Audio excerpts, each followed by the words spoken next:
Alıcılıq qabiliyyəti belə deyək də zəifdir. İmkan yoxdur indiki vaxtda. Qızıl elə bahalaşdı ki, almaq mümkün deyil. Son günlər qızıl bazarında qiymətlərdə enmə müşahidə olunur. Bu, həm alıcıların, həm də satışla məşğul olan insanların marağına səbəb olur. Bəs qızıl niyə ucuzlaşıb? Bu enmə nə qədər davam edəcək? Gəlin bu məsələyə birlikdə aydınlıq gətirək. Qızıl alırsınız? İmkan yoxdur indiki vaxtda.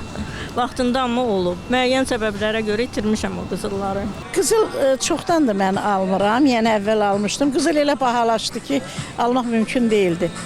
İndi deyəsən biraz enib, hələ baxmamışam. Yenibsə almaq istəyərdim. Qızıl alırsınız, qızılın qiymətinin düşməyindən xəbəriniz var? Qızılın qiymətinin düşməyindən xəbərim var və fikirləşirəm ki, məncə tez-tez qızıl alanlar üçün bu yaxşı bir fürsətdir. Özüm çox qızıl almıram, amma sevirəm qızılı. Son günlər qızılın qiymətində enmə müşahidə olunur. Təxmini qiymətlər nə qədər aşağı düşüb?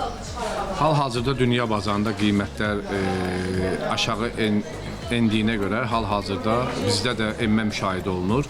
Belə deyib, 2 ay, 3 ay bundan öncə 585 əyarın 1 qramı 210-215 manat idisə, hal-hazırda 175-185 manat arasında satılır. Bəs qızılın bu qədər enməyi alıcı sayına necə təsir edir? Qızılın enməyində alıcı sayı belə deyək də aşağı səviyyədə görsənir, alıcılıq qabiliyyəti belə deyək də zəifdir. Bəs bu enmə təxmini nə qədər davam edəcək?